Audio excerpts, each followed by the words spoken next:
अस्सलामुअलैकुम, मैं हूं जवाद कमाल और आप देख रहे हैं प्रोग्राम बिजनेस होराइज़न। नाजरीन, कल हम अपने प्रोग्राम में बात कर रहे थे एक ऐसी जगह की जहां पर सारी दुनिया की नज़रें हैं। पाकिस्तान में वो जगह है और हम अफसोस के साथ हमें ये कहना पड़ रहा है कि हमारी हुकूमत की जानिब से भी और हमारे जो आला तबक़ात हैं उनकी जानिब से भी कोई खातिर ख्वाह तवज्जो नहीं दी जा रही है।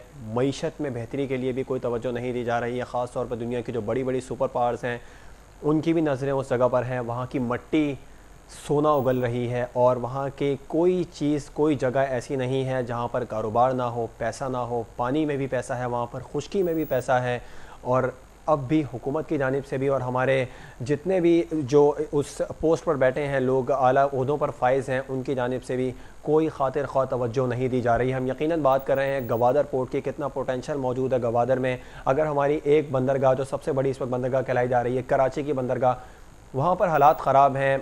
कराची में सरकमस्टांसिस ठीक नहीं हैं, तो फिर गवादर पोर्ट क्यों नहीं उसको बाकायदा तौर पर उसका इफ्तिताह किया जा रहा है। इफ्तिताह कर दिया गया है, लेकिन जिस कदर उस बंदरगाह में चार्म है उसमें उस तरीके से अभी वहाँ से बिज़नेस आना नहीं शुरू हुआ है। क्यों फैसिलिटेट नहीं किया जा रहा। इन तमाम तर सूरत हाल पर हम कल बात कर रहे थे। हमें ज्वाइन किया था मारूफ सहाफ़ी हैं तनवीर मलिक, और आप रॉयल न्यूज़ से स्पेशल प्रोग्राम भी कर रहे हैं रिसर्च के साथ। बलूचिस्तान पूछता है, बलूचिस्तान के मसाइल के ऊपर इस प्रोग्राम में बात कर रहे हैं। तनवीर मलिक साहब, प्रोग्राम में एक बार फिर खुशामदीद कहेंगे। जी, बहुत बहुत शुक्रिया। तनवीर, कल हम बात कर रहे थे कि गवादर पोर्ट में कितना पोटेंशियल है और हुकूमत की जानिब से क्यों इस पर तवज्जो नहीं दी जा रही है। गवादर जोग्राफियाई खदोखाल के बायस ख़ास अहमियत रखता है। कार्गो शिपमेंट के अलावा यहाँ सयाहत और सनत के लिए एक बहुत बड़ा पोटेंशियल मौजूद है। ख़ास तौर पे पाकिस्तान ईरान गैस पाइपलाइन मंसूबे से भी गवादर की जो सनत है वो वाबस्ता है। क्यों नहीं इन तमाम तर प्रोजेक्ट्स पर काम शुरू किया जा रहा, आखिर इसकी वजह क्या है? जहाँ तक वजूहात की बात है जवाब, तो कल हमने इसकी वजूहात पे काफ़ी जिक्र किया था। आज आपने एक नई चीज़ इसमें इंडिकेट की, वो है पाक ईरान गैस पाइपलाइन मंसूबा। इस हवाले से मैं बताता चलूँ कि ये मंसूबा पहले 3 ममालिक के दरमियान था, जिसमें पाकिस्तान, ईरान और उसमें हिंदुस्तान शामिल थे। लेकिन बाद में हिंदुस्तान की वजह से ये मंसूबा लेट होता जा रहा है। एक और एंगलिंग है इस मंसूबे के हवाले से। वैसे तो ये 3 मुल्कों का मंसूबा है, लेकिन जब हम ग्वादर पोर्ट के हवाले से बात करते हैं तो इस मंसूबे की बड़ी अहमियत है, जिसका जिक्र शायद बहुत कम ही किया जाता है। अगर हम ग्वादर से रिलेट करें इस मंसूबे को, पाक ईरान गैस पाइपलाइन मंसूबे को, तो इस हवाले से हम देख सकते हैं कि इस वक्त अगर ग्वादर को फ्यूचर में हमने सिटी, इंडस्ट्रियल सिटी करार देना है, तो उसकी ज़रूरियात 750 मिलियन क्यूबिक फीट से 1 बिलियन क्यूबिक फीट हमें गैस चाहिए होगी। ये मैं आपको बताऊं कि जो 1 बिलियन क्यूबिक फीट गैस है, इस वक्त जो रिसोर्सेज हैं बलूचिस्तान में गैस के, इसमें कोलू में भी गैस ढूंढी जा रही है, डेरा बुट्टी में भी गैस ढूंढी जा रही है, लेकिन उसका जो मोस्टली हिस्सा है वो इस वक्त पंजाब या सिंध की तरफ जाता है। बलूचिस्तान के इलाकों में गैस पहुंचाई जा रही है। लेकिन जब ग्वादर मेगा प्रोजेक्ट की हम बात करते हैं तो 1 बिलियन क्यूबिक फीट गैस हमें चाहिए, जो पाक ईरान गैस पाइपलाइन मंसूबे के अलावा हमें नहीं मिल सकती। अब जहाँ तक इस गैस पाइपलाइन मंसूबे की बात है, तो ये जो मंसूबा, जो पाइपलाइन बलूचिस्तान के हिस्से से गुजरेगी, बलूचिस्तान की टेरिटरी से गुजरेगी, इसकी भी जो पाकिस्तान को या बलूचिस्तान के जो हुकूमत है उनको रॉयल्टी मिलेगी। इस हवाले से भी ईरान और हिंदुस्तान की हुकूमत के दरमियान बात चल रही थी कि जिन जिन एरियाज से गैस पाइपलाइन गुजरेगी, जिन जिन इलाकों से गुजरेगी, उन इलाकों में भी डेवलपमेंट होगी। लेकिन बदकिस्मती ये है कि इस मंसूबे पर भी अमल दरामद नहीं हो सका। लेकिन अगर ग्वादर के तनाजुर में इस मंसूबे की बहुत अहमियत है।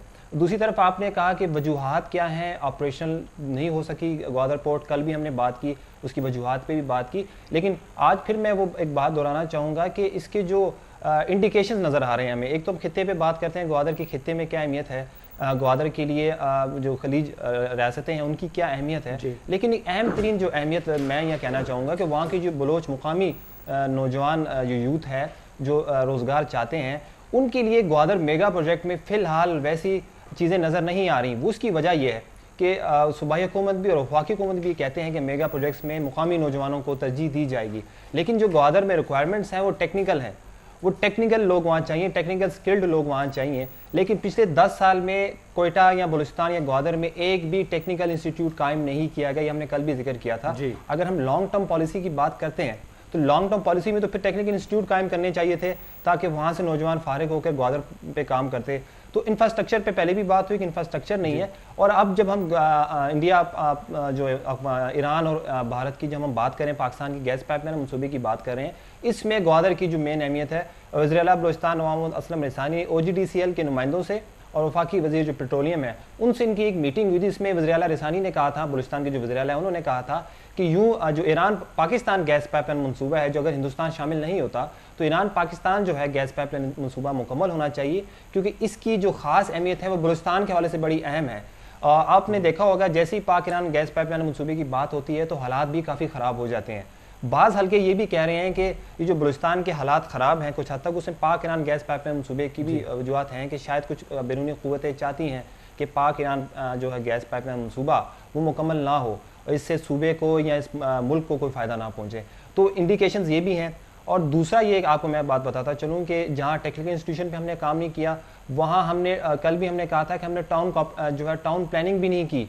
वहाँ कल भी हमने कहा कि NHA ने जो नेशनल हाईवे शाहराह वहाँ जा रही है, एक बात की गई कि ग्वादर को मुल्क के साथ ट्रेन के ज़रिए जोड़ा जाएगा, ट्रेन की पटरी बिछाई जाएगी कोयटा से ग्वादर, फिर वो पटरी जो है वो तुर्की तक जाएगी।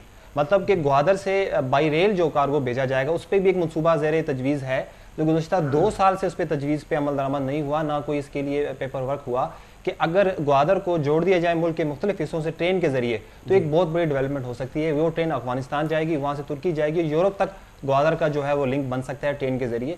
लेकिन इस पर भी काम नहीं हुआ, इस पर सिर्फ तजवीज़ दी गई थी, कुछ बातें भी हुई, उस पर बात भी की गई, लेकिन उसके बाद ट्रेन के जरिए ग्वादर के साथ रब्त का भी कोई सिलसिला नहीं बना।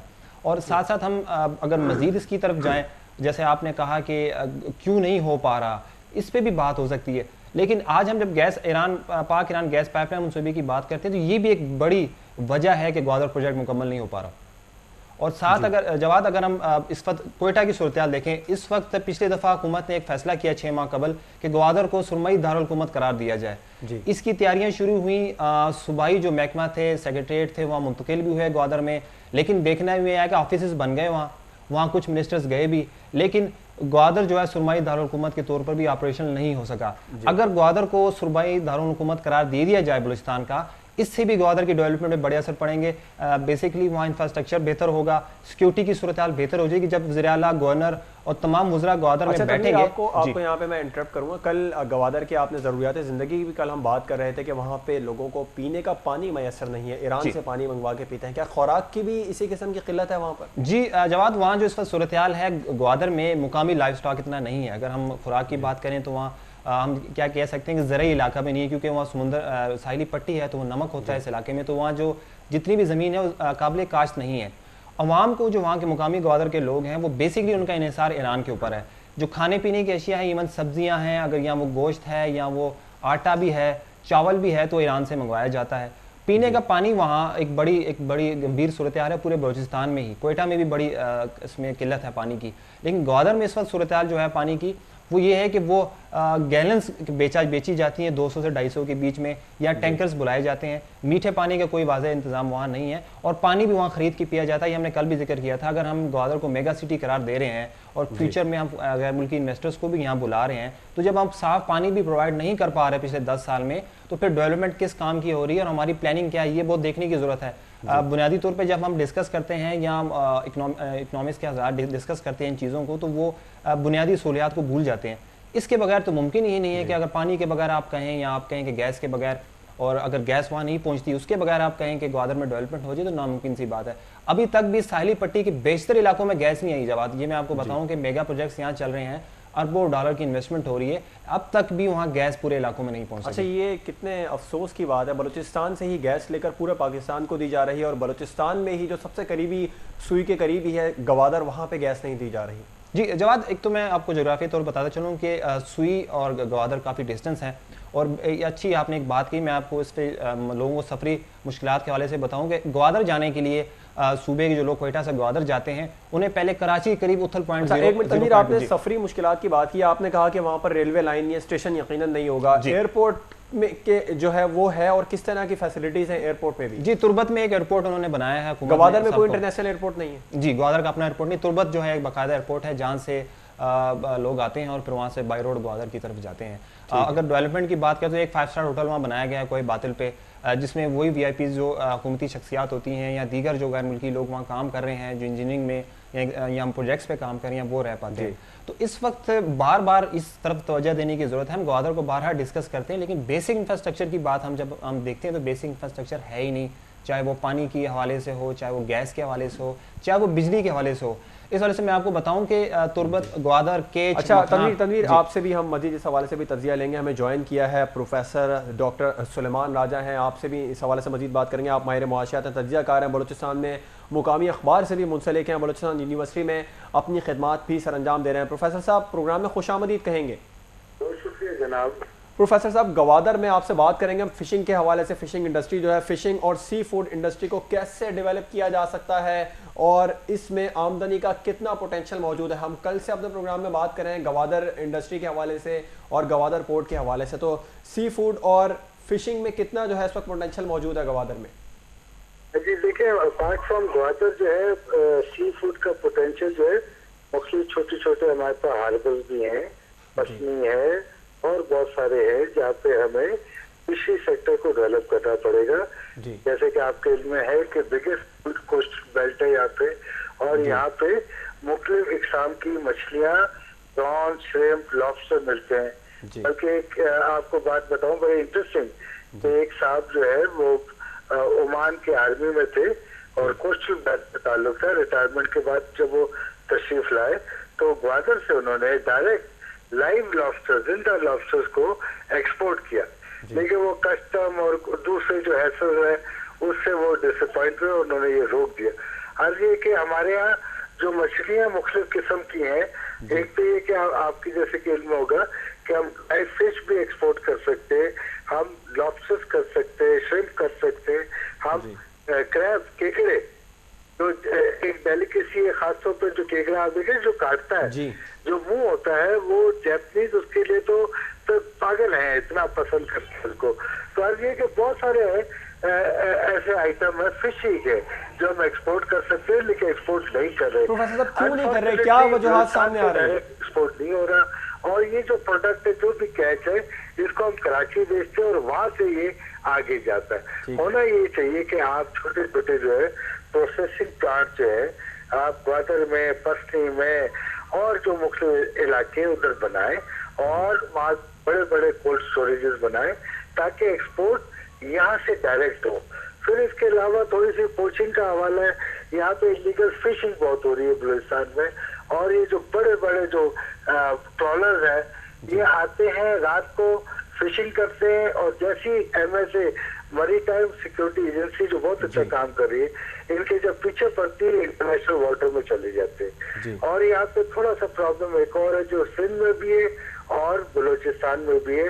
एक गिवन नेट का साइज होता है और उसमें बड़े जाले होते हैं, मैं लेमैन टर्म में समझाना चाह रहा हूँ। उसमें ये होता है कि जो छोटी मछली है वो निकल जाती है, लेकिन कई लोग जो है वो इतने लालच होती है उन्हें कि वो बड़ी मछलियाँ जो है पकड़ने की जगह छोटी मछलियां भी पकड़ लेते हैं, और उससे क्या है, उससे ये होता है कि प्रॉब्लम ये होता है कि ब्रीडिंग का प्रॉब्लम होता है। आजकल जैसे आपके इल्म है कि फिशिंग बैन है, उसके बावजूद ट्रॉलर्स, लॉन्चेस जो है जाती हैं और इंटरनेशनल वाटर से भी बाहर की लॉन्चें भी आती हैं और इलीगल फिशिंग करती हैं। तो पोटेंशियल तो मेरे भाई बलूचिस्तान में बहुत ज्यादा है। थोड़ा सा कैलकुलेटेड वे में हमें आगे बढ़ना पड़ेगा। इसके लिए मैं समझता हूँ फेडरल और प्रोविंशियल गवर्नमेंट को अपना इनपुट दोनों को देना पड़ेगा, जो मैं समझता हूँ इस वक्त उस तरीके से रिस्पॉन्स लिए जो होना चाहिए। जी प्रोफेसर साहब, प्रॉब्लम्स क्या है एक्सपोर्ट करने के हवाले से? आपने कहा कि हम अगर केकड़े को एक्सपोर्ट करें, जैसे जापान में इसका बड़ा चाम है, इसके अलावा जो दीगर फिशरीज जो है पाई जाती हैं वहाँ पर मछलियाँ, उनको एक्सपोर्ट करें, बड़ा चाम है, लेकिन किया नहीं जा रहा। क्या प्रॉब्लम्स आ रही हैं बीच में? प्रॉब्लम ये डायरेक्ट एक्सपोर्ट यहाँ से नहीं हो रहा है। अच्छा। और एक्सपोर्ट होता है तो वो थ्रू कराची होता है। और दूसरी बात ये कि कराची का प्रॉब्लम ये होता है कि कराची की इतनी वो जो हार्बर है, फिश हार्बर कराची का, वो कई दफा बंद हुआ, उस पर बैन लगा यूरोपियन यूनियन के हवाले से, दूसरे ममालिक के। वो कहते हैं कि बहुत ही आपका पानी गंदा है, अनहाइजीनिक है। और कई दफा जैसे आपके है कि वहाँ पे WHO के और दूसरे लोग आते हैं, चेक करते हैं, फिर टेम्परेरी परमिशन देते हैं, फिर बंद करते हैं। तो यहाँ पे थोड़ा सा नेचुरल हार्बर है, यहाँ पे आप देखिए लोग दूर दूर से पिकनिक, बोटिंग, फिशिंग करने आते हैं। तो आप इन हार्बर्स को डेवलप करें, यहाँ पे कोल्ड स्टोरेजेस, यहाँ पे प्लांट्स लगाएं ताकि एक्सपोर्ट बलूचिस्तान से डायरेक्ट हो। उसका ये है कि बलूचिस्तान को भी फायदा होगा, पाकिस्तान को भी फायदा होगा। मैं सिर्फ एक छोटी सी बात अर्ज करूंगा, डॉक्टर महबूबुल्लाह जिन्होंने काफी ममालिक की इकोनॉमीज बनाई है, यहाँ बेटा जो है हमारे क्लब में इन्होंने आखिरी फंक्शन किया था, उसके बाद अनफॉर्चुनेटली उनका इंतकाल हो गया था। तो वो बात हमें अभी भी याद है, वो कहते थे in the very development of Balochistan lies the development of Pakistan. देखिए आपकी इंडस्ट्रीज, मुख्तलिफ सेक्टर्स पूरे पाकिस्तान में तकरीबन सैचुरेशन पॉइंट पे हो गए, खत्म हो गए, एक हद पे आकर रुक गए। अब बलूचिस्तान में जहाँ पोटेंशियल है उसको डेवलप करें, चाहे मिनरल हो, फिशरी हो, इंडस्ट्री हो, एग्रीकल्चर हो, लाइफ स्टॉक हो। हम तो भेड़ बकरियां, बाघ नाड़ी की बेहतरीन भेड़ बकरियां, बेहतरीन गोश्त है। हमें थोड़ा सा एडवांसमेंट के साथ ही आना पड़ेगा और दोज हू मैटर, चाहे सूबाई हो या फेडरल गवर्नमेंट हो, सबको आके इसमें हाथ बढ़ाना पड़ेगा। इंशाल्लाह मैं समझता हूँ फिशरी जो है ये पेट्रो डॉलर इंडस्ट्री है, कैश है। अगर हम इसको पोटेंशियल दें, इसको एक्सपोर्ट करने के लिए मॉडर्न टेक्निक इंतजाम और यहाँ पे जो रिलेटेड फैसिलिटीज दे दें बलूचिस्तान में, तो मैं समझता हूँ कि आपका अगर कोई अपसेट है इंपोर्ट एक्सपोर्ट में, वो बैलेंस हो जाएगा। आपको जो फॉरेन एक्सचेंज की जरूरत है वो आपके पास सरप्लस हो जाएगी और मजीद बहुत ज्यादा पोटेंशियल होगा। बहुत बहुत शुक्रिया प्रोफेसर सुलेमान साहब गुफ्तगू करने के लिए। प्रोग्राम में प्रोफेसर सुलेमान राजा बलूचिस्तान के माहिर मुआशियात तज्ज़ियाकार हैं और मुकामी अखबार से भी मुंसलिक हैं, अपनी राय दे रहे थे और वो ये कह रहे थे कि गवादर जो है वो बड़ा पोटेंशियल मौजूद है गवादर में एक्सपोर्ट के हवाले से। तनवीर, जैसा कि आपने देखा प्रोफेसर साहब ने कहा कि बहुत सारे मसले मसाइल हैं, एक्सपोर्ट नहीं किया जा रहा है यहाँ से बराह रास्त गवादर से। गवादर में एयरपोर्ट भी कोई नहीं है और दूसरी बात यह कि वहाँ पर स्टेशन भी मौजूद नहीं। आपने भी जो है रोशनी डाली है इस पर। प्रोफेसर साहब की बात को थोड़ा सा कंटिन्यू करना चाहूँगा। तनवीर, आपसे एक बात पॉइंट उठा रहे थे कि यहाँ पे गैर कानूनी फिशिंग बहुत होती है जी, किस तरह रोका जा सकता है इसको? जहाँ तक जवाब गैर कानूनी फिशिंग की बात है तो इसको रोकना मेरा ख्याल में मुमकिन नहीं है। इसकी वजह क्या है? गैर कानूनी, जैसे प्रोफेसर साहब की थोड़ी सी बात को मैं और आगे बढ़ाना चाहूँगा। उन्होंने कहा कि कराची से एक्सपोर्ट हो रही है जो हमारा झींगा है या केकड़ा है या फिशरी है। इसकी वजह क्या है कि कराची झींगा क्यों ले जाना पड़ता है जी? कि अगर बलूचिस्तान का सी फूड ग्वादर से अगर वो कैच किया जाता है उसे, तो कराची पहुँचाने की वजह ये है कि ग्वादर में कोल्ड स्टोरेज का सिस्टम ही मौजूद नहीं है कि जहाँ आप झींगा को या मछली को या दीगर जो सी फूड है उनको पकड़ के आप वहाँ सेव कर सकें और उसकी वजह से उसको आप सेव करके फिर बलूचिस्तान से एक्सपोर्ट कर सकें। तो जैसे ही ये मछली या केकड़ा या झींगा पकड़ा जाता है उसको फ़ौरन कराची भेज दिया जाता है। ठीक है, कुछ बात करते हैं बलूचिस्तान के जो सकाफती मेले लगाए जा सकते हैं, बलूचिस्तान में लगते हैं, बल्कि बहुत ज़्यादा अहमियत के भी हामिल होते हैं, मुनफरिद सकाफत भी रखते हैं। बलूचिस्तान की सरजमीन एक मुनफरिद सकाफत रखती है। इन मेलों जो है हम इनमें थोड़े बहुत पैसे लगा के इनको उजागर करके किस तरीके से मुल्की और गैर मुल्की आमदनी का जरिया बनाया जा सकता है? जी जवाब, मेलों की जब हम बात करें तो बलूचिस्तान का जो एक, जब बलूचिस्तान की हम बात करते हैं और मेलों या सकाफती मेलों की बात करते हैं या सकाफती इवेंट्स की बात करें, सिब्बी मेला का नाम सबसे पहले आता है। सिब्बी मेले का मैं थोड़ा बैकग्राउंड बताता चलूँ कि 7000 साल कबल मसीह जो मेहरगढ़ की तहजीब है, सिब्बी उन इलाकों में से है कि जहाँ मेहरगढ़ की तहजीब के असरात मौजूद हैं। 15वीं सदी ईस्वी में सरदार चाकरी आज़म ने बाकायदा तौर पे सिब्बी मेले का आगाज़ किया। इब्तदाई तौर पे सिब्बी मेले में तस्फिये होते थे, कबायली जो मामला थे, जो झगड़े थे, उनको हल किया जाता था। लेकिन 1885 में अंग्रेज़ दौर में सिब्बी मेले का बाकायदा आगाज़ किया गया। इस वक्त अगर सिब्बी मेले की हम मौजूदा अफादी देखें तो हार्स एंड कैटल शो के हवाले से मुल्क में दूसरा नंबर आता है सिब्बी का। पहले पे पंजाब है, दूसरे पे सिब्बी में बड़े पैमाने पर मवेशी हैं या लाइफ स्टॉक के हवाले से है, हार्स एंड कैटल शोज़ होते हैं वहाँ। और बड़े पैमाने पर सिंध से, पंजाब से, बलूचिस्तान से जहाँ से मवेशी लाए जाते हैं, बल्कि वहाँ स्टॉल्स भी लगाए जाते हैं, वहाँ मुकाबले भी होते हैं। इस वक्त जो सिब्बी मेले की सूरत हाल है, मैं उस तरफ आऊँगा कि 1885 के बाद ये सिब्बी मेला 100 साल तक मुतवातिर चलता रहा, लेकिन 60 साल तक मुतवातिर चलता रहा। उसके बाद फिर ये बंद हो गया। फिर 1947 में कायद-ए-आज़म मोहम्मद अली जिन्ना की जो हदायत थी उनके मुताबिक दोबारा सिब्बी मेले का आगाज़ हुआ। अब सिब्बी मेले की जो मौजूदा सूरत हाल है इस वक्त, जो बलूचिस्तान में अमन अमान की ख़राब सूरत हाल है, वैसे तो कई सकाफती इवेंट्स वहाँ ख़त्म हो चुके हैं, लेकिन सिब्बी का जो 400-500 साल पहले पुराना एक इवेंट है वो अब भी हो रहा है, लेकिन उससे वो मकासद हासिल नहीं किए जा रहे जो हासिल किए जाने चाहिए। इसकी वजह ये है, एक तो सिक्योरिटी रीज़न काफ़ी प्रॉब्लम है, क्योंकि पहले आपने देखा होगा कि सिब्बी मेले का जब इख्तिताम होता था, कम से कम प्राइम मिनिस्टर या प्रेसिडेंट लेवल के लोग वहाँ आते थे और वहाँ उसका इफ्तिताह किया जाता, जिससे इस मेले को कौमी हैसियत मिलती थी। लेकिन गुज़श्ता जो 2 मेले हुए हैं इसमें प्रेसिडेंट या प्राइम मिनिस्टर नहीं आए। गुज़श्ता जो सिब्बी मेला हुआ उसमें भी जो एक सूबाई वज़ीर थे उन्होंने उसका इफ्तिताह किया और इख्तिताम भी सूबाई वज़ीर ने किया। तो जब वज़ीर आला भी उस मेले में ना आए तो फिर उस मेले की अहमियत क्या रह जाती है। दूसरा, सिब्बी मेले की अहमियत मैं आपको बताऊं कि लाइव स्टॉक के हवाले से बड़ी अहमियत है। जैसे प्रोफेसर साहब ने अपनी गुफ्तगू में कहा कि भाग नाड़ी का जो जानवर है जिसमें बैल हैं या दीगर जो लाइव स्टॉक है वो दुनिया भर में मशहूर है। भाग नाड़ी का जो बैल है इस वक्त सारी दुनिया में मशहूर है और वो सिब्बी मेले के हवाले से ही मशहूर है, क्योंकि भाग नाड़ी, बोलान और सिब्बी के इलाके, डेरा मुराद जमाली के इलाकों से बड़े पैमाने पर जानवर सिब्बी लाए जाते हैं, यहाँ इनकी सेल होती है और इससे पूरे मुल्क में ये जानवर जाते हैं। लेकिन अब इसमें बड़ा प्रॉब्लम इसलिए एक सिक्योरिटी की सूरत हाल थी, दूसरा अफगानिस्तान जो स्मगलिंग है, अफगानिस्तान और ईरान जो जानवरों की गैर स्मगलिंग। जी तनवीर, लाइव स्टॉक की बात कर रहे हैं, आपने कहा कि इसमें बड़ी प्रॉब्लम सामने आ रही है, इसको फ़रोग कैसे दिया जा सकता है और इससे क्या क्या फ़वाइद हासिल हो सकते हैं लाइव स्टॉक से? देखें, इस वक्त बलूचिस्तान में अगर लाइव स्टॉक की हम बात करते हैं तो वहाँ जो गला बानी है जिसको हम मवेशी पालना कहते हैं वो नेचुरल रिसोर्सेज पर फ़िलहाल उनका इन्हिसार है। पहाड़ी इलाकों में जानवर पाले जाते हैं और कुदरती चारागाहें बहुत ज़रूरी हैं जानवरों के लिए। लेकिन आप देख रहे हैं बलूचिस्तान में गुज़श्ता 10 साल में काफ़ी दफ़ा खुश्कसाली आई, जिसकी वजह से नेचुरल जो चारागाहें हैं वो ख़त्म हो रही हैं तेज़ी से। अगर आप देखें जो ड्राउट सीज़न रहा उसमें मवेशियों को ज़ाहिर है जब खाने कुछ नहीं मिलेगा तो लोग मवेशी पालना छोड़ देंगे। सेकंड, फिर एक ये चीज़ हुई कि गुज़श्ता चंद सालों में कांगो वायरस, एक वायरस आया मवेशियों में बलूचिस्तान के अंदर, जिससे कई हलाकतें हुई, जिसमें कहा गया कि शायद ये वायरस जो है ये एक चिचड़ी, एक कीड़ा है जो बकरे की खाल में मौजूद होता है और उसके ज़रिए इंसानों में मुंतकिल होता है। तो इस वायरस ने और दूसरा जो कुदरती चरागाहें हैं बलूचिस्तान में और उनकी खुश्कसाली ने इस लाइव स्टॉक पर काफ़ी ज़्यादा बुरे असरात डाले। दूसरी चीज़ ये है कि सरकारी सरपरस्ती हासिल नहीं है लाइव स्टॉक के हवाले से। कि आप देखेंगे जैसे हम ग्वादर को इस वक्त हम बात कर रहे हैं कि वहाँ कोल्ड स्टोरेज का निज़ाम नहीं बनाया जा रहा, वहाँ फिशरीज़ के निज़ाम को एक्टिव नहीं किया जा रहा। इसी तरह लाइव स्टॉक के मामले में महकमा तो मौजूद है, डिपार्टमेंट भी मौजूद है, लेकिन वहाँ कभी भी कोई ऐसी ट्रेनिंग या प्रिपरेशन की ही नहीं जाती कि लाइव स्टॉक के हामिल अफराद को वहाँ बुलाया जाए, उन्हें बताया जाए कि जदीद गल्लाबानी कैसे हो रही है। प्रोफेसर साहब ने अपनी बात में कहा कि जदीद जो तरीक़ाकार है वो अपनाया जाए। 200 साल पहले या 300 साल पहले के जो तरीक़ाकार है वो वहाँ ग्वादर में अपनाया जा रहा है। ठीक है रणवीर, जदीद तरीक़ाकार अपनाया जाए और वहाँ पर जो है हुकूमती तवज्जो भी होनी चाहिए, जिसके बायस लाइव स्टॉक को भी हम मज़ीद बढ़ा सकते हैं। बात करते हैं कुदरती जड़ी बूटियों की। कहा जाता है बलूचिस्तान के पहाड़ों में उगने वाली कुदरती जड़ी बूटियाँ जो है वो दवाओं के तौर पर भी बड़ी इस्तेमाल होती हैं और बहुत ज़्यादा मुफीद भी हैं।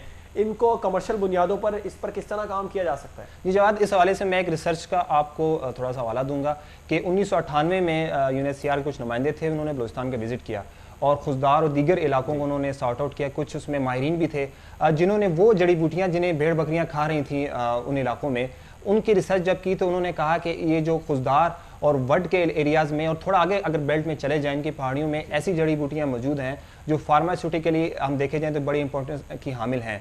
इसमें एंटीबायोटिक बनाने के हवाले से काफ़ी पोटेंशियल मौजूद है। इसमें आप देख लें तो ऐसा भी सुनने में आया कि जो कैंसर की दवा तैयार करने की कोशिश की जा रही है इंटरनेशनली, तो बलूचिस्तान के पहाड़ों में एक ऐसी जड़ी बूटी है जिसकी मदद से वो दवा तैयार की जा सकती है। लेकिन अब तक जब हम रिसर्च की बात करते हैं तो जब रिसर्च ही नहीं हो रही, पूरे मुल्क में कोई रिसर्च इंस्टीट्यूट ही बलूचिस्तान में काम नहीं कर रहा, तो इस तरफ किसी का ध्यान नहीं गया। एक इस वक्त जो है कंपनी काम कर रही है, इसे मार्कर कंपनी है जिसमें दवाइयाँ बनाई जाती हैं, उन्होंने थोड़ा बहुत इंसार किया है सूबे के अंदर कि जो प्रोडक्शन हो रही है अद्वियात की वो कोयटा के अंदर ही हो रही है। लेकिन वो कंपनी भी इस वक्त जो बलूचिस्तान के पहाड़ों में उन इलाकों में जो जड़ी बूटियाँ मौजूद हैं, नबातात मौजूद हैं, उनको मेडिसिन में वो इस्तेमाल नहीं कर सके। तो खुशदार से हटकर भी अगर आप चिल्तन के पहाड़ों की तरफ चले जाएं या इस तरफ कोयटा के एक नवाई इलाका है जिसमें हम जिसको कोए मुर्दार कहा जाता है, उन इलाकों में भी चले जाएं तो ऐसी जड़ी बूटियाँ, ऐसी नबातात मौजूद हैं जिन्हें फार्मास्यूटिकली यूटिलाइज़ किया जा सकता है। लेकिन हुकूमत की जानिब से अब तक कोई मेडिकल टीम या कोई माहिरीन की टीम जो फार्मास्यूटिक्स की टीम हो जो वहाँ जाए और रिसर्च करे कि इनको कैसे यूटिलाइज़ किया जा सकता है, वो अब तक नहीं गई। ये वही इशू है, हम बारहा कह रहे हैं कि रिसोर्सेज मौजूद हैं बलूचिस्तान में। अगर आप चले जाएं, मैं कहता हूँ कि अगर आप पैदल रवाना हो जाएं बलूचिस्तान से तो आप पैदल चलते हुए कई फुटपाथ से आपको बहुत सारे रिसोर्सेज मिल जाएंगे, लेकिन उनकी यूटिलाइजेशन की मेन बात है कि तवज्जो नहीं दी जा रही, प्लानिंग मौजूद नहीं है। ठीक है, प्लानिंग मौजूद नहीं है। अच्छा, पाकिस्तान में तनवीर एक सबसे बड़ा मसला है तवानाई बहरान का, और प्लानिंग जो है वो तवानाई बहरान के हवाले से भी किसी भी किस्म की कोई प्लानिंग नहीं की जा रही। हालांकि बलूचिस्तान में कहा जाता है कि बहुत ज़्यादा एनर्जी भी मौजूद है, वहाँ पर तेल के भी बड़े ज़खायर हैं और बलूचिस्तान में तवानाई के ज़खायर किस तरह तलाश किए जा सकते हैं? देखिए, बलूचिस्तान में इस वक्त मुख्तलिफ प्रोजेक्ट्स पे काम जारी। मैं आपको बताता चलूँ कि कोलू के इलाके में बारखान में इस वक्त तेल की तलाश का काम जारी है और काफ़ी हद तक तेल जो है वहाँ से निकाला भी जा रहा है। दूसरी आपने तवानाई के रिसोर्सेज की बात की, जो फिर हम कोस्टल बेल्ट पे आएंगे कि इस कोस्टल बेल्ट पे जो विंड एनर्जी है इस पे काफ़ी काम हो सकता है। एक जो रिसर्च हुई है जो बलूचिस्तान के हवाले से हुई, जो लकीली जो है पाकिस्तान के लोगों ने की है, उन्होंने ये कहा कि हम सिर्फ विंड एनर्जी से और शमसी तवानाई से, जो बलूचिस्तान की साहिली पट्टी है, अगर वहाँ विंड एनर्जी का या शमसी तवानाई का सिस्टम वहाँ डाला जाए तो सिर्फ 4000 से 5000 मेगावाट बिजली हम वहाँ से हासिल कर सकते हैं विंड एनर्जी के ज़रिए और शमसी तवानाई के ज़रिए। और साथ ही साथ अगर हम मज़ीद बात करें तेल के हवाले से, तो इस वक्त कोलू बारखान में जो अभी तक जो इतलात आई हैं, जो इस वक्त जो तेल वहाँ से निकाला जा रहा है वो पाकिस्तान का तीसरा या चौथा बड़ा ज़ख़ीरा है। लेकिन उसका भी आप देख लें, आप हम सब मीडिया में मौजूद हैं, आज तक कोई ऐसी आउटपुट या कोई ऐसा अदादोशुमार हमारे सामने आए हैं कि कोलू से कितना तेल निकाला जा रहा है, कोलू से तेल की प्रोडक्शन क्या और उसे किस तरीके से इस्तेमाल किया जा रहा है। तो तवानाई के वाले जब हम बात करते हैं तो मैं बलूचिस्तान के रिसोर्सेज की भी आपसे बताता चलूँ कि गुज़श्ता साल सूबाई हुकूमत ने, जब बलूचिस्तान में लोड शेडिंग काफ़ी हद तक बढ़ चुकी थी, तो सूबाई हुकूमत ने ईरान के साथ मुआहदा किया, जिसमें मुआहदा हुआ कि 1000 मेगावाट बिजली ईरान से हासिल की जानी चाहिए। तो ये अब तक मुआहदा हो चुका है, लेकिन ईरान से जो है बिजली हमें अब तक बलूचिस्तान नहीं पहुंच सकी। इस हवाले से एक सूबाई वजीर हैं सूबाई हुकूमत में, उनका ताल्लुक मकरान से है, तो मकरान में बिजली बिल्कुल नहीं थी पिछले 60 साल से। ये भी एक अहम बात थी कि जो मकरान है, केच है, तुरबत है, ग्वादर है, पसनी है और माड़ा है, ये एक ही पट्टी में वाक़ हैं, लेकिन मकरान में बिजली नहीं थी। तो 70 मेगावाट बिजली का जो वहाँ के अवाम थे, मकरान के जो सूबाई वजीर थे, उन्होंने एग्रीमेंट किया और अब मकरान में 70 मेगावाट बिजली आ रही है ईरान से, जिससे मकरान में बिजली जो है वो पहुँच पाई है। अब जब आते हैं कि इस एनर्जी को या इस तेल को जो बलूचिस्तान से निकल रहा है, या विंड एनर्जी को, या हम सोलर एनर्जी की बात करते हैं, कैसे यूटिलाइज़ किया जाए, तो वही बात है कि इस्लामाबाद लाहौर बैठकर बड़े बड़े प्रोजेक्ट्स बनाकर और उन पर सिर्फ डिस्कशन करने से ये नहीं होगा। आपको कम अज़ कम बलूचिस्तान के रिसोर्सेज के हवाले से एक रिसर्च इंस्टीट्यूट वहाँ कायम करना होगा, जिसमें माहिरीन को बिठाया जाए।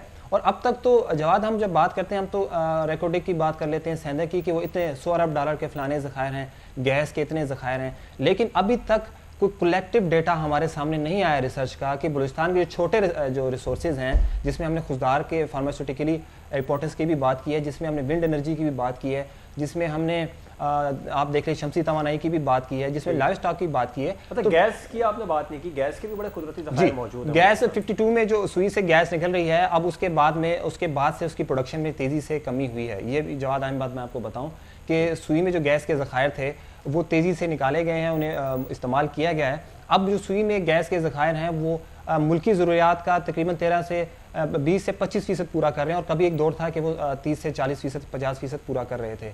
इस वक्त सुई के अलावा जो गैस की दरियाफ्त हो रही है वो भी कोहलू के इलाके में कुछ कह रहे हैं कि आसार वहाँ से मिले हैं तेल और गैस के वहाँ से ज़खायर, लेकिन वहाँ अब तक ऑपरेशन नहीं हो सका। जैसे वहाँ तेल का जो निकाला जा रहा है वो अब तक उसके टोटल अदादोशुमार हमारे सामने नहीं आई, उसकी प्रैक्टिकल फॉर्म हमारे सामने नहीं आई। इस तरह गैस के हवाले से बलूचिस्तान में डेरा बुगटी सुई से गैस निकाली जा रही है, लेकिन ये भी चेक नहीं किया जा रहा कि जो वो गैस निकल रही है तो कितने साल के ज़खायर बाकी रह गए। तो ये भी एक अहम सवाल है कि इसके मुतबादिल रिसोर्सेज ढूंढने के लिए भी फिर वही बात आती है कि कोई रिसर्च तो की जाए, वहाँ डिस्कशंस तो की जाएँ, और सिर्फ रिसोर्सेज की रट ना लगाई जाए, बल्कि चेक किया जाए कि वहाँ रिसोर्सेज ओवरऑल है कितने। ठीक है, ये भी चेक किया जाए। गैस के ज़खायर की बात हो रही है, कोयले और तांबे के भी बलूचिस्तान में बड़े ज़खायर मौजूद हैं जो कि कौमी ख़जाने के लिए एक बहुत बड़ा असासा साबित हो सकते हैं। फिर क्या वजह है और कौन सी इस तरह की रुकावटें सामने आ रही हैं कि इस पर सरमायाकारी नहीं की जा रही? देखिए, कॉपर सेंधक, हम जब बात करते हैं सेंधक कॉपर प्रोजेक्ट की, सोने की बात करते हैं, तो मैं एक बड़ी इंटरेस्टिंग चीज़ आपको बताऊंगी। जो बलूचिस्तान में जो सोना निकल रहा है पहाड़ों से, तो उसमें जो पत्थर में सोने की मिकदार है ज़्यादा है मिट्टी की निस्बत। इस लिहाज से बलूचिस्तान का जो सोना है वो ओवरऑल अगर हम देख लें तो बलूचिस्तान का सोना, दुनिया जहाँ से सोना निकल रहा है, तो बलूचिस्तान में जब वो एक पत्थर निकाला जाता है सोने की तलाश की, तो वहाँ सोने की जो मिकदार है उसमें ज़्यादा होती है और दुनिया के दूसरे खित्तों की निस्बत। तो इसी तरह आपने अभी बात की है कॉपर की, तो इस वक्त ओवरऑल अगर हम देखें, चाइना और सिंगापुर जो वहाँ डेवलपमेंट कर रहे हैं और वहाँ कंपनी जो सोना, चाइना की कंपनी जो निकाल रही है, तो उसमें सूबाई हुकूमत का हिस्सा अब 10% किया गया है 3% से। 40% वफाक को मिलेंगे और 50% जो है वो चाइना इस वक्त ले रहा है ये कॉपर और गोल्ड के प्रोजेक्ट से। उसकी बड़ी वजह यह है कि एक और अहम चीज़ जो हमने वहाँ भी मिस की, वहाँ ये है कि वहाँ रिफाइनरी मशीन नहीं लगाई जा रही। वहाँ से जो सोना निकाला जा रहा है वो पत्थरों समेत चाइना जाता है, वहाँ से रिफाइन होकर वापस आता है, हम यहाँ जो है वो रिफाइनरी मशीन नहीं लगा पा रहे। इसकी वजूहत जो है वो सूबाई हुकूमत बता सकती है, वफाकी हुकूमत बता सकती है कि जब कॉन्ट्रैक्ट किया गया है और उन कंपनीज़ को ये जिम्मेदारी दी गई है कि आप ज़खायर को ढूंढें, तो रिफाइनरी के लिए मुल्क से बाहर कैसे जाते हैं, वो जो जितने भी रिसोर्सेज हैं उन्हें मुल्क से बाहर भेज दिया जाता है और फिर हमें उसी पर इन्हिसार करना पड़ता है जितना हमें चाइना बताता है।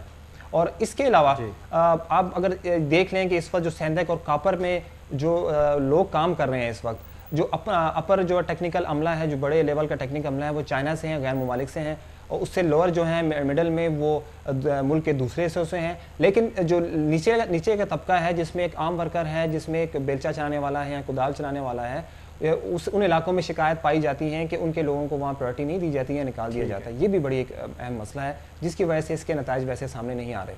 अच्छा, तामीराती मंसूबों के हवाले से बलूचिस्तान में क्या बैंक कर्जा देते हैं? जवाब बैंक्स के हवाले से बड़ा एक अजीब किरदार है। अगर आप देखें जिन ममालिक में या शहरों में या जिन इलाकों में बैंक्स कायम होते हैं और जब उन्हें वहाँ से करोड़ों अरबों रुपए हासिल भी होते हैं डिपॉजिट की सूरत में, तो वो इन्वेस्ट ज़रूर करते हैं। लेकिन ये भी इस हवाले से भी एक बड़ा अलमिया है। जब हम अलमियों का जिक्र कर रहे हैं, पैदरफे अलमी हैं, तो बैंक्स के हवाले से भी कोई अच्छी खबर वहाँ मौजूद नहीं है। अगर देखा जाए तो बलूचिस्तान की जो पश्तून बेल्ट है उसमें ज़्यादातर लोग कारोबारी हजरात हैं और उनका करोड़ों अरबों रुपया जो है वो बैंक्स में मौजूद रहता है, चाहे वो मल्टीनेशनल बैंक हैं, चाहे वो मुल्की बैंक हैं, वो मौजूद हैं। लेकिन किसी बैंक ने प्राइवेट सेक्टर में वहाँ इन्वेस्ट नहीं किया और ना ही कभी वफाक ने उनसे पूछा कि आप अगर बलूचिस्तान में हैं तो क्या आपने कोई पार्क बनाया है वहाँ, क्या आपने कोई उसको इंडस्ट्री को प्रमोट करने के लिए किसी को स्पॉन्सर किया है। तो इस हवाले से बैंक्स की जो सूरत हाल है बड़ी अलमनाक है वहाँ, कि बैंक्स वहाँ से डिपॉजिट तो ले रहे हैं, उनका सेटअप भी चल रहा है, लेकिन वो प्राइवेट इन्वेस्ट नहीं करते। एक तो ये वजह। दूसरी जो कर्जा जात की आपने बात की, तो स्मॉल इंडस्ट्रीज़ के हवाले से जो कर्जा दिया जाता है उसकी बहुत मिनिमम अमाउंट दी जाती है। जब उनसे कहा जाता है कि आप कर्जा लें, 10 या 20 हज़ार रुपये दिया जाता है, तो 10-20 हज़ार में 10-20 हज़ार रुपये में तो एक खोखा भी छोटा सा अगर हम कह लें तो वो 5 सिगरेट का नहीं बनता। लेकिन वो शराइत इतनी कड़ी होती हैं, इतनी सख्त शराइत होती हैं कि जो कर्जा लेने वाला शख्स है वो गरीब है तो बैंक आ रहा है, लेकिन वो जब उसको इतना तंग किया जाता है कि वो आखिर कर्जा लेने से पीछे हट जाता है। इसके लिए ज़रूरी ये है कि जो बेशक आप ज़राई हवाले से कर्जे दे रहे हैं, चाहे वो इंडस्ट्रीज़ के हवाले से, स्मॉल इंडस्ट्री के हवाले से कर्जे दे रहे हैं, तो उसकी शराइत आसान की जाए। तो अगर कोई शख्स आपसे 50 हज़ार रुपये कर्ज चाह रहा है तो उसे आप 2 लाख की सिक्योरिटी तलब कर रहे हैं, तो उसके पास अगर 2 लाख की सिक्योरिटी हो तो 50 हज़ार बैंक से क्यों मांगे। ठीक है, शराइत आसान की जाए तो फिर वहाँ पे तामीराती काम भी जो है वो आसान हो सकते हैं। तनवीर, बहुत अहम मसला जो आपने प्रोग्राम के शुरू में भी उठाया था कि कोई इंस्टीट्यूट नहीं है बलूचिस्तान में, तालीम, और हम सेहत की भी साथ में बात करेंगे। तालीम और सेहत के हवाले से खुसूसी तवज्जो देने की भी ज़रूरत है बलूचिस्तान में। इस वक्त वहाँ पर तालीम और सेहत की क्या सूरत हाल है? जी जवाद, चूँकि हमारा प्रोग्राम में बारहा हम ग्वादर पे बात कर रहे हैं, तो मैं आगाज़ भी इस मामले में भी ग्वादर से आगाज़ करूँगा। इस वक्त जो ग्वादर के इलाके हैं, जिसमें तुरबत, केच है, जिसमें मकरान का बेल्ट है, जिसमें पसनी है, इसमें बड़ी आबादी पाई जाती है। और कोयटा में जो बलूचिस्तान यूनिवर्सिटी में या दीगर यूनिवर्सिटी में एक बड़ी तादाद इस बेल्ट के नौजवान वहाँ आते हैं और वहाँ तालीम हासिल करते हैं। 2 साल पहले वहाँ से एक मुतालबा उठा था कि जो बलूचिस्तान यूनिवर्सिटी का कैंपस है वो ग्वादर में भी खोला जाए या तुरबत में वो कैंपस खोला जाए। फिर बाद में तुरबत पर जो है वो इत्तफाक राय हुआ कि तुरबत में बलूचिस्तान यूनिवर्सिटी का कैंपस खोला जाएगा। उसकी वजह ये थी कि कोयटा और तुरबत का जो डिस्टेंस है वो 16 घंटे है और जो कोयटा बोर्ड है वो कोयटा में वाक़या है। तो तुरबत का एक बच्चा जब FA या BA की फ़ीस उसने जमा करानी है, पेपर देने, तो उसको कोयटा आना पड़ता है फ़ीस जमा कराने के लिए।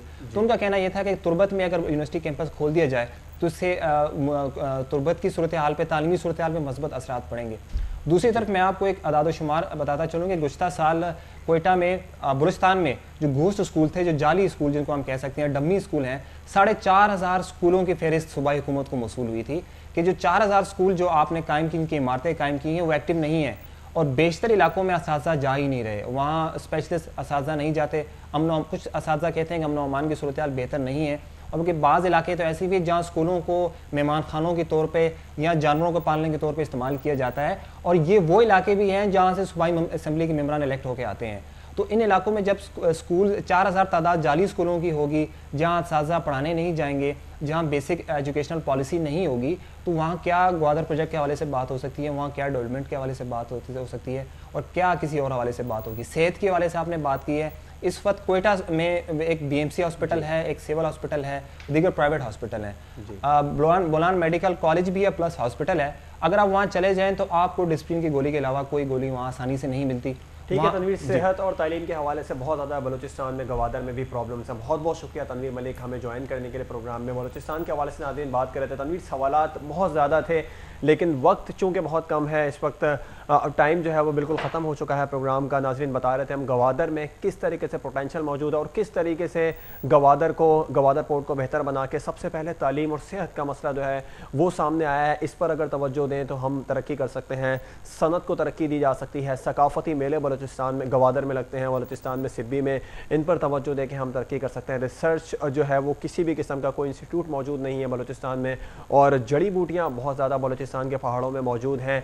अगर सिर्फ गवादर के मसले पर हल कर दिए जाते हैं, गवादर में जितने भी प्रॉब्लम्स हैं उनको सॉल्व कर दिया जाता है, तो हम तवानाई के बहरान से भी बाहर निकल सकते हैं। मुल्क में गैस का बहरान जो है उससे का भी खात्मा हो सकता है, और मुल्क में जो इस वक्त बेरोज़गारी परवान चढ़ रही है उस बेरोज़गारी से भी निपटा जा सकता है। और बलूचिस्तान में जो इस वक्त अलहदगी पसंद तहरीकें चल रही हैं वो भी सिर्फ इस वजह से हैं कि बलूचिस्तान में तवज्जो नहीं दी जा रही है। और हम उम्मीद करेंगे, हमारा काम था, हमारा जो इस प्रोग्राम के ज़रिए हमने आवाज़ उठाई है, अब तवज्जो देना और एक्शन लेना हुकूमत का काम है। और हम इस दुआ के साथ प्रोग्राम का अख्ताम करेंगे कि खुदा करे बलूचिस्तान की तरक्की पाकिस्तान की तरक्की के साथ मुंसलिक हो। That's all business horizon today.